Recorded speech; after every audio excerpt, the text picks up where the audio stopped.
plataforma de cumplimiento normativo que se llama Centinela. En este caso queríamos que conocieran la herramienta que es sobre el Plan de Integridad Pública, así que daros un par de pinceladas acerca del software, que lo que pretende es poder realizar la implantación del plan de medidas antifraude, o si ya está el plan redactado, poder incorporarlo en la herramienta para poder trabajar con él en cuanto a actualizaciones y todo en una segunda parte, toda la parte de proyectos. Eso también incluye el software, y como una tercera vía el tema del canal de denuncias, ¿no? Adaptado a la directiva europea correspondiente, y con lo cual es una herramienta muy práctica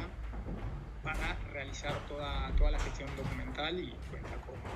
con plantillas y funcionalidades para agilizar, automatizar muchas de las tareas que vamos a tener que realizar. Inclusive nos sirve como guía.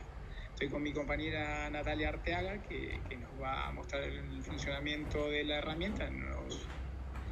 pocos minutos podemos ver para que os hicieras una idea de cómo funciona la herramienta. No sé, Natalia, si quieres compartir y vamos viendo funcionamiento. Perfecto, gracias, Gustavo. Comparto entonces pantalla para que puedan ver lo que es la aplicación en sí, tal y como la ha descrito Gustavo. Tenemos todas las vertientes necesarias para que con los 3 módulos exigibles para poder hacer el plan de integridad completo desde inicio hasta fin podamos incluir la parte del plan antifraude, que es esa primera parte inicial, como bien ha dicho Gustavo, luego la de la gestión de proyectos, en la que vamos a argumentar y a explicar cada uno de los diseños que hayamos hecho de cada proyecto al que vayamos a optar para esa financiación, y por último la necesaria del canal de denuncias. En el paso inicial, nosotros, tal y como la tenemos organizada con el propio dispositivo y como vemos en interfaz, lo que hemos dado es lugar a una serie de pasos que van evolucionando de forma progresiva para seguir el itinerario exigido y que está protocolarizado, y que vayamos desde el primero hasta el último mediante una guía que va a ser la que nos va a regir, que son los propios pasos establecidos en nuestra aplicación. En inicio tenemos la propia composición del expediente administrativo, a través del cual nosotros vamos a dar directamente el servicio para poder rellenar los datos del ayuntamiento en sí, con los representantes de corporación local, por parte del secretario, interventor, alcalde, etcétera, para poder extraer de él la propia resolución del expediente, la providencia en cuestión, que no solo la vamos a tener aquí registrada con los datos que hayamos incluido en el propio soporte, sino que vamos a tener esta misma documentación generada en un propio dossier que está informado, documento de texto que se nos va a generar a través de un modelo de plantilla propio con esos datos que nosotros hayamos introducido, que no únicamente lo tengamos en forma esquemática o pregunta-respuesta. Esto lo vamos a ver reflejado en una propia carpeta que vamos a tener, que se llama documentación, y en ella va a estar el propio dossier de lo que es el expediente administrativo con los consiguientes documentos posibles que nosotros hayamos podido querer subir o exportar, si es que los teníamos ya de forma externa antes de la propia utilización de nuestra herramienta Centinela. De esa manera, en esta carpeta de documentación, si queremos subir cualquier documento, podemos hacerlo arrastrándolo desde el equipo, desde el disco local o desde donde estén alojados. Esto nos va a facilitar también el que podamos atribuir cualquier tipo de tarea de esos propios documentos o de cualquier otro que nosotros necesitemos encomendar a alguna de las personas que van a formar parte de lo que es el plan de integridad. Yo a lo mejor, si quiero atribuir una serie de funciones sin que esas personas tengan licencias para navegar abiertamente en Centinela, puedo generar cualquier tipo de tarea para que esa persona únicamente tenga habilitado ese espacio en el que yo le estoy encomendando esa acción. De esa manera se puede generar una tarea, crear una alerta, y esa persona lo va a recibir por correo electrónico sin necesidad de tener los permisos en Centinela, pero con el permiso habilitado para actuar sobre esa función determinada. Desde aquí, además, nosotros vamos a poder hacer lo que es la composición del comité o de la unidad antifraude, porque nosotros damos ya los parámetros a través de Centinela con toda la integración de lo que son las funcionalidades en sí, los requisitos que se exigen para una composición de comité o de unidad, y por tanto en ella especificaremos quiénes van a ser los componentes, quiénes la integran, y que se pueda firmar digitalmente también, para que tanto este documento del acta inicial con el que vamos a constituir el comité o la unidad antifraude, como cualquier documento en los posteriores que nosotros vamos a ver en la integración del propio plan, puedan estar firmados mediante certificación digital, que estuvieran homologados o fuera un documento compulsado. De esta forma, si nosotros nos vamos al documento del acta en cuestión, desde aquí se podrá editar, lo podremos renombrar, compartir, y sobre todo la firma digital, como decimos. No solo el documento en cuestión, el documento que se genere en Centinela, sino cualquier documento que nosotros queramos, como hemos dicho, exportar a la propia carpeta o cualquier email, SMS, etc. A través de aquí nosotros también nos va a permitir, nuestro propio software es una herramienta que nos va a permitir hacer el autodiagnóstico. Desde aquí vamos a partir de qué evaluación queremos hacer en cuanto a la situación que nosotros tenemos en nuestro propio ente público, para luego determinar qué pasos seguiremos en función de medidas que queramos incluir, banderas rojas y los sucesivos que vienen a posteriori. Esto lo hacemos, como bien ha dicho Gustavo, acorde a la ley 1030, y para ello nos hemos regido por una serie de preguntas que nosotros ya damos prefijadas y que están enunciadas, redactadas, para que únicamente tengamos que dar respuesta a las mismas en función de la situación que sea en el propio consistorio. De esa manera ya tenemos las preguntas efectuadas sin necesidad de acudir a una fuente oficial, de mirar en el BOE o en cualquier otra vía. De esa manera ya tenemos las preguntas efectuadas sin necesidad de acudir a una fuente oficial, de mirar en el BOE o en cualquier otra vía. De esa manera ya tenemos las preguntas efectuadas sin necesidad de acudir a una fuente oficial, de mirar en el BOE o en cualquier otra vía. De esa manera ya tenemos la elaboración de cuestiones que nosotros ya hemos confeccionado, para solo tener que dar mediante una respuesta de valoración con calificación numérica el resultado que obtengamos según sea nuestra situación, según la situación que tengamos interna. Y según la media que obtengamos a raíz de esta valoración, la gestión de auditoría interna va a ser quien luego nos guíe un poco, nos ponga en situación de qué medidas incorporar en nuestro plan. Ese es el siguiente paso. Como vemos, vamos uno por uno avanzando en todos ellos, y llegado a este punto, en el de medidas, tenemos 4 grupos de clasificaciones distintas en las que hemos englobado las medidas. Por centrarnos, por ejemplo, en las medidas preventivas, que a su vez se subdividen en dos ramificaciones distintas, vamos a ir directamente a las que aluden al tema de situación de conflicto de interés, donde tenemos desglosadas ya y descritas una serie de medidas dentro de este grupo de las preventivas. Por ejemplo, las DACI, la declaración de ausencia de conflicto de interés, nos lleva ya a la descripción concreta de la medida en cuestión, la tenemos ya redactada, con lo cual es algo que el propio usuario no va a tener que hacer, ponerse a elaborar lo que es la propia medida en sí, ni siquiera, bueno, pues saber un poco cómo componerla. Esto es autoeditable. Si nosotros consideramos que este último párrafo no lo necesitamos, o que podemos incluir cualquier otro tipo de complemento a la medida en sí, nosotros la podemos redactar de esta forma, y lo importante es decir si esta medida en cuestión se aplica o no en el ente público. Si se está aplicando ya en nuestro propio organismo, hemos de hacer un seguimiento de medida para decir el grado de confianza que esta ofrece en función de lo eficaz que sea, y si necesita ser actualizada la medida. Todo este punto, este esquema, se sigue en cualquiera de las medidas que nosotros queramos englobar en nuestro propio plan antifraude. Con las banderas rojas ocurre algo muy similar. Al final lo hemos hecho como categoría propia para distinguirlo y que no quedara un grupo demasiado elaborado dentro de medidas. Hemos querido distinguirlo, pero si, por ejemplo, dentro de las categorías iniciales que hay nos vamos a ejemplificar sobre subvenciones, vamos a tener directamente lo que es la descripción de las banderas en todo lo alusivo a las subvenciones. Y van a estar descritas cada una de las banderas rojas, que al final son medidas en sí, solo que con la denominación particular que se le ha dado desde Europa, sobre todo para la recuperación de fondos europeos. Tenemos el trato discriminatorio a la selección de solicitantes, la limitación de concurrencia, los conflictos de interés, etc. Todos estos puntos son los que se engloban en las subvenciones a la hora de abordar las banderas rojas. Igual, si el programa ya me da una descripción previa de lo que es la bandera, solo voy a tenerme que ocupar como usuario de decir si aplica o no aplica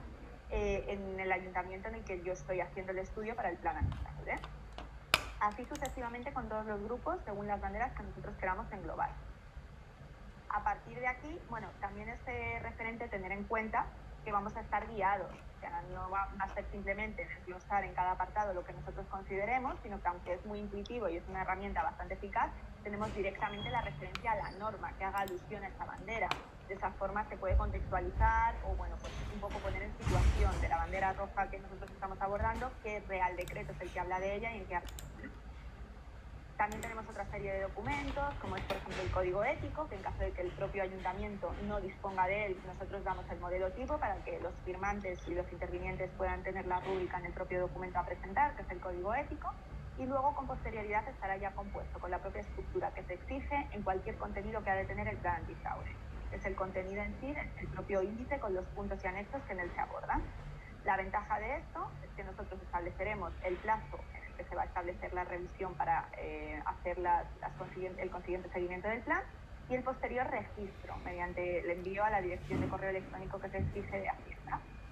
Con esto, como ya hemos ido procediendo de la forma establecida en todos los puntos, con la cumplimentación que se nos han pedido de cada uno de los campos que teníamos que nutrir el propio software, vamos a tener en nuestra carpeta de documentación el resultado final informado en un propio documento dossier, donde va a ser el propio plan antifraude, que nosotros vamos a poder firmar y vamos a poder presentar para hacer ese registro, como estábamos anteriormente diciendo. La parte del etiquetado, obviamente, donde va el propio elemento alusivo al ayuntamiento sobre el que se está haciendo el plan, pero incluye todo el índice, como hemos mencionado, y el articulado en el cual se enmarca. Todo el articulado tanto a nivel estatal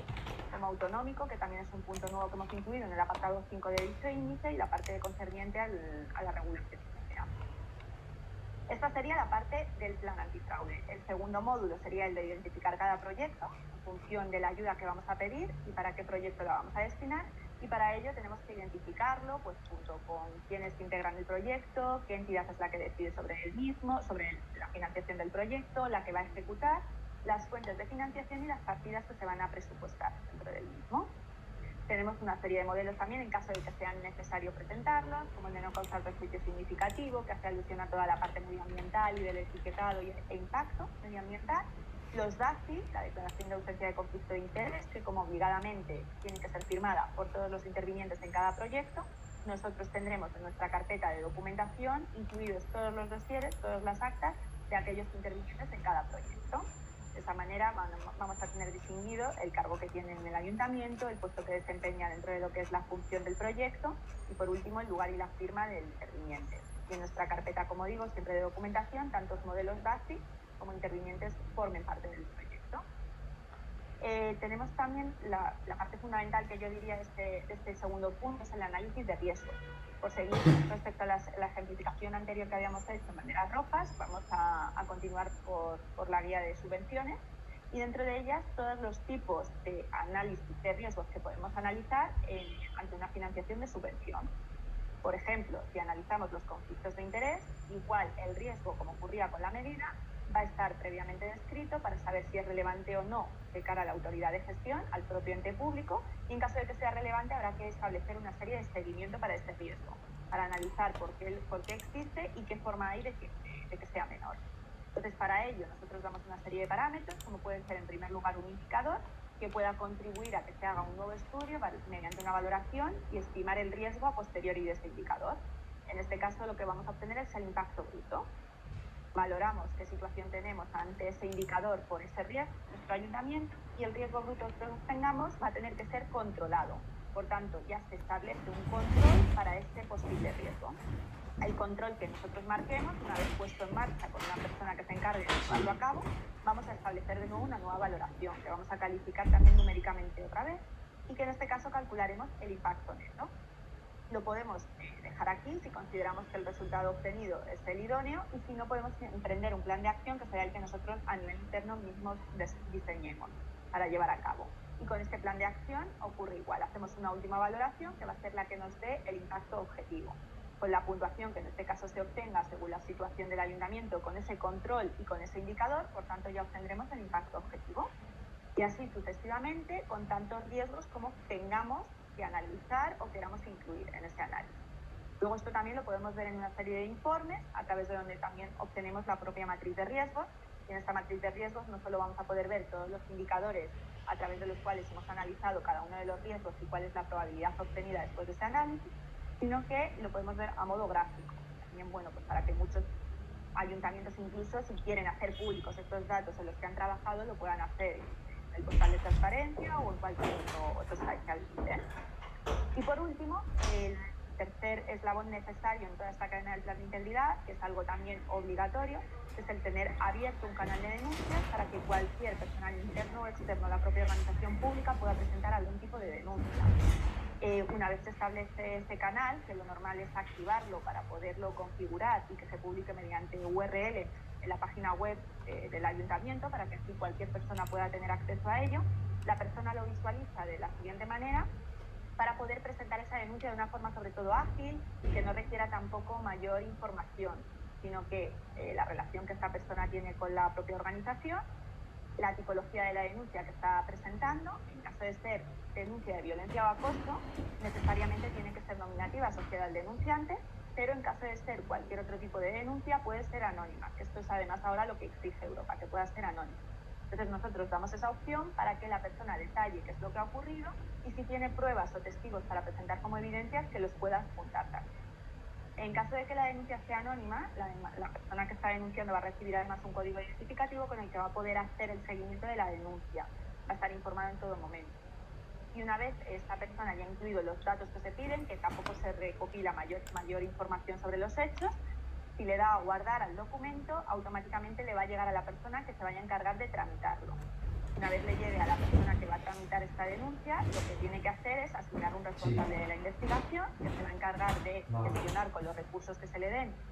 oportunos en qué ha quedado la denuncia, qué responsable es, los recursos, como decimos, y finalmente lo que quede resuelta, si hay documentación que tenga que aportar, también la va a presentar para que finalmente la tenga el propio denunciado. Y con esto queda el rastro en todo momento de cómo ha actuado aquí en Centinela. Queda además a través del histórico el seguimiento para poder ver qué personas son las que han actuado sobre la herramienta en cuestión y qué modificaciones han hecho. Y esto damos la opción de poderlo ver además mediante un propio esquema de flujograma para que la persona interesada, si así lo desea, pueda acceder mediante, como hemos dicho, mediante una URL, o puede haber un esquema para ver desde qué momento pasa una denuncia a ser aceptada, luego a tramitada y luego incluso a archivarse o a resolverse. Y en todo momento va a poder también establecer alertas la persona que va a ejecutar esa denuncia, porque lo importante es que tampoco se excedan demasiado los plazos de tiempo. Se puede hacer un seguimiento incluso para cualquier tipo de inspección. Entonces podemos seleccionar a lo mejor un espacio temporal que nosotros elijamos por acotación de fechas para llevar el seguimiento de en qué punto se encuentra cada denuncia en un espacio de meses, por ejemplo. Y sobre todo lo importante es la tramitación, que haya transparencia y que estén informados tanto todas las personas que intervienen en el proceso y que hacen el seguimiento y el tratamiento de la denuncia como el propio denunciante. Y estas son los 3 pilares fundamentales del plan de integridad: la parte del canal de denuncia, la gestión del proyecto y la inicial del registro del plan antifraude.